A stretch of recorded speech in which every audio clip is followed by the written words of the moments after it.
bisa dikatakan 99% keluar pada tes-tes formal seperti CPNS, PPG, dan P3K. Perlu juga kita ketahui bahwa materi pedagogik itu terdiri dari 10 bagian atau 10 materi.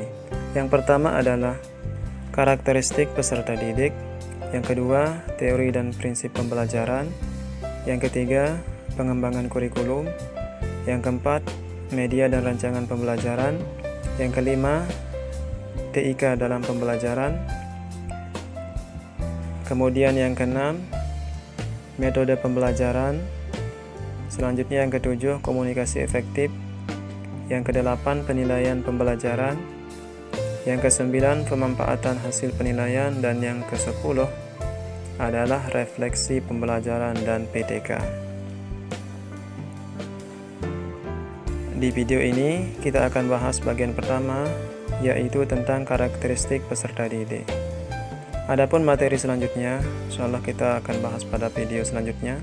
So, teman-teman silahkan aktifkan notifikasinya agar teman-teman selalu update. Baik, kita mulai saja.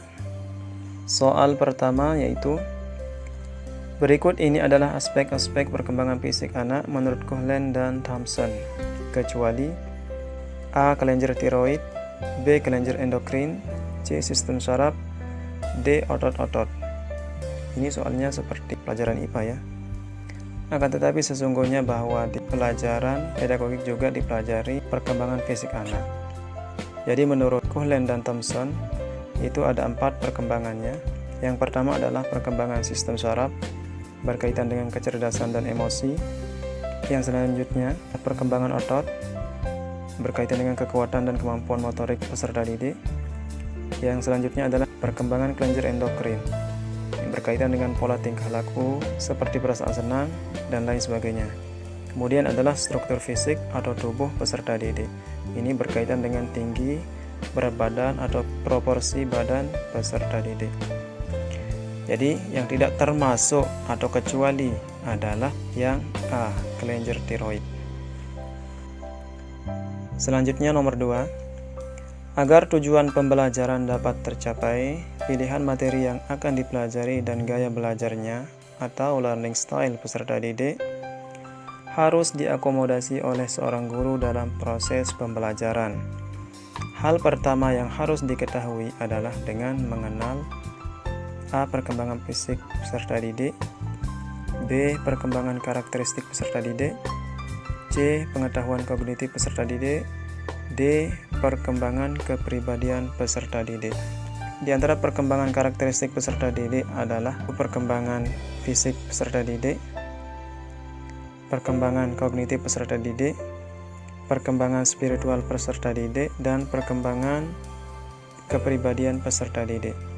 Jadi, secara umum, sebelum seorang guru memulai proses pembelajaran, guru tersebut harus mengetahui karakteristik peserta didik.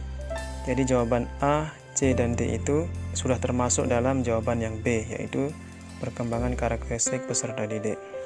Ya, jadi jawabannya yang benar adalah perkembangan karakteristik peserta didik. Kita lanjutkan ke nomor 3. Aspek apa saja yang mempengaruhi perkembangan sosial peserta didik? Ini jawabannya panjang-panjang ya. Yang A ini intinya adalah pendidikan, yang B adalah pengasuhan atau pola asuh, yang ke C interaksi sosial, dan D aspek keaktifan di dalam kelas. Pembahasannya, yang paling berpengaruh dalam perkembangan sosial anak adalah interaksi dengan lingkungannya atau aspek sosial yang berkaitan dengan interaksi sosial dengan orang lain.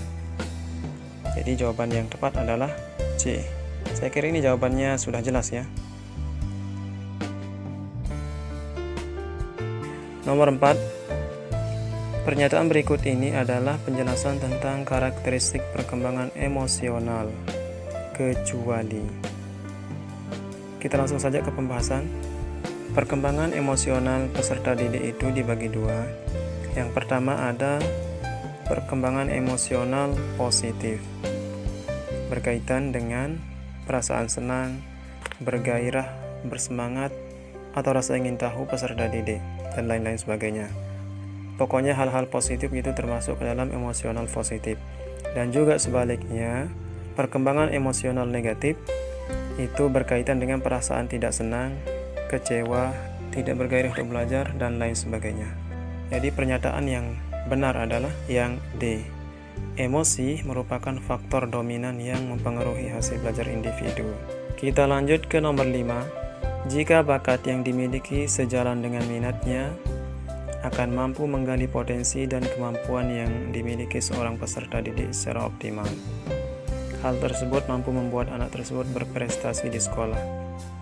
Meningkatkan minat dan bakat tidak sama dengan meningkatkan kecerdasan seseorang. Pernyataan mana berikut ini yang menunjukkan bakat peserta didik? Inti soal nomor 5 ini adalah apabila seorang anak memiliki bakat atau potensi yang ada pada dirinya, maka proses pembelajarannya itu akan semakin mudah. Nah sekarang pernyataan yang sejalan dengan soal di atas adalah apakah A, B, C, atau D. Bakat adalah kemampuan potensial yang dimiliki seseorang untuk mencapai keberhasilan pada masa yang akan datang. Jadi apabila bakat seseorang sesuai dengan bidang yang sedang dipelajarinya, maka bakat itu akan mendukung proses belajarnya sehingga kemungkinan besar dia akan berhasil.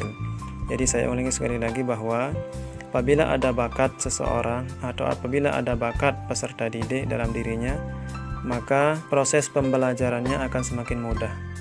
Jadi pernyataan yang benar adalah D. Lanjut nomor 6.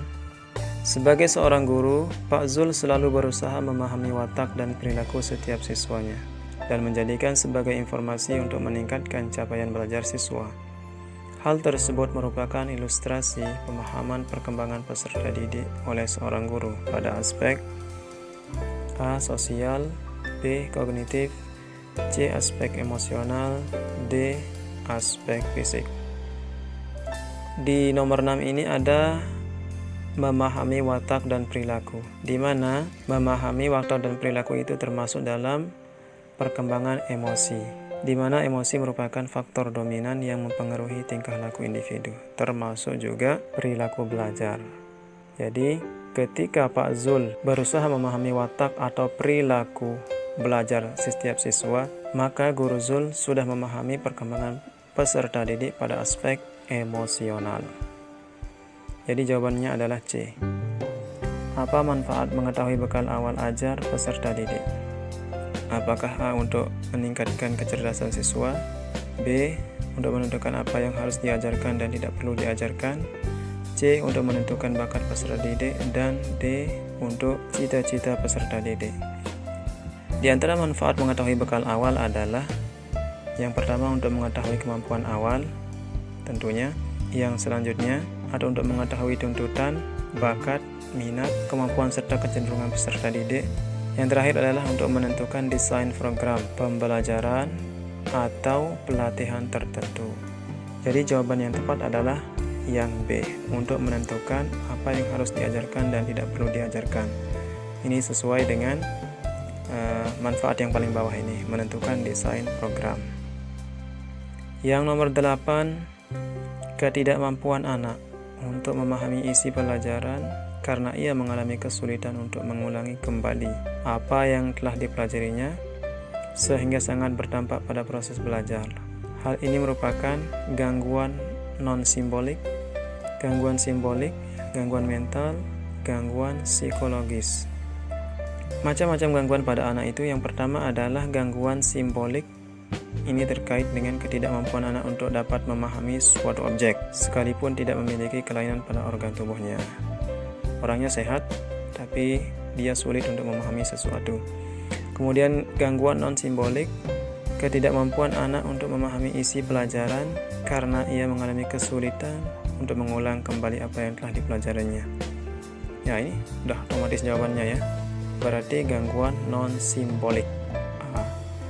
Yang 9, di antara faktor-faktor berikut ini yang bukan merupakan penyebab kesulitan belajar siswa adalah, kita ke pembahasan langsung. Faktor kesulitan antara lain ada 4. Yang pertama, faktor intelektual berkaitan dengan pengetahuan seorang anak.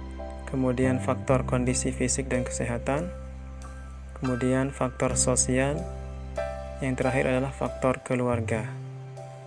Berarti yang bukan adalah faktor agama, ras, dan suku. Jawabannya C. Yang ke-10, Ahmad seorang siswa yang baru pindah ke kota B. Dia mendapati begitu banyak perbedaan dari segi adat dan kebiasaan. Namun Ahmad mampu menyesuaikan diri sehingga tidak terkendala saat mengikuti pelajaran di sekolah. Tahapan yang dilalui oleh Ahmad merupakan tahapan perkembangan sosial, perkembangan individual, perkembangan emosional, perkembangan kognitif. Di mana perkembangan sosial tersebut adalah interaksi sosial dengan orang lain. Perkembangan emosional terkait dengan perilaku peserta didik. Perkembangan kognitif terkait dengan pengetahuan peserta didik. Karena Ahmad dia pindah dari kota A ke kota B, maka di sana ada interaksi, dan interaksi itu disebut dengan perkembangan sosial. Jawabannya adalah A. Oke, teman-teman. Bersambung, nanti pada bagian berikutnya kita akan bahas tentang teori dan prinsip pembelajaran. Jangan lupa subscribe, like, dan share.